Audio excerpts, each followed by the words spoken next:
रात्रभर इतका पाऊस चालू होता की सगळीकडे पाणीच पाणी झालेलं आहे ना. अजूनसुद्धा आभाळ आलेलं आहे. पाणी बघा तुम्ही किती साचलेलं आहे.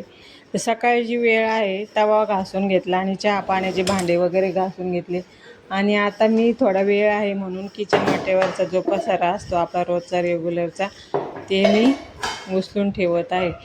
आणि या गाडग्यामध्ये खारे मीठ ठेवलेलं आहे, जे की बाळाची नजर काढायला लागते म्हणून मी त्याच्यातून पटकन घेतलं का ते यूज करते बाळाची नजर काढण्यासाठी. आणि किचन साफ असलं म्हणजे जो पसारा नसला ना किचन वाटेवर, तर काम पण पटकन होतं.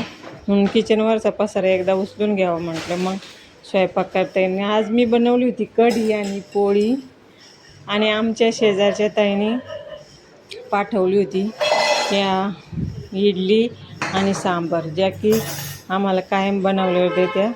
त्यांना माहिती आहे की इडली सांबार यांना आवडतं म्हणून इडली सांबार दिलेलं आहे. त्यांची इडली पण खूप छान फुगते, त्या खूप भारी बनवते इडली. हे बघा इडली आणि सांबार त्यांनी पाठवलेलं आहे. आता मला करायचं झालेलं स्वयंपाक आणि त्यांना जेवण वगैरे करून मग जायचं. गरम पाणी फेकून ब्रश कपड्याने काही पण आला होता.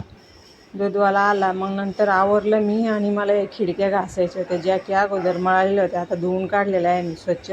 आणि आता फक्त राहिलेलं माझं किचन वाटा साफ करायचं राहिलेलं आहे. जो की खिडक्याचं पाणी पडलं होतं त्याच्यामुळे एकदम घाण पाणी आलेलं होतं किचन वाट्यावर. तर तो किचन वाटा पण मी पूर्णपणे साफ करून घेतला. असं होतं आजचा मिनी ब्लॉग. आणि एवढं आवरून घेतलेलं.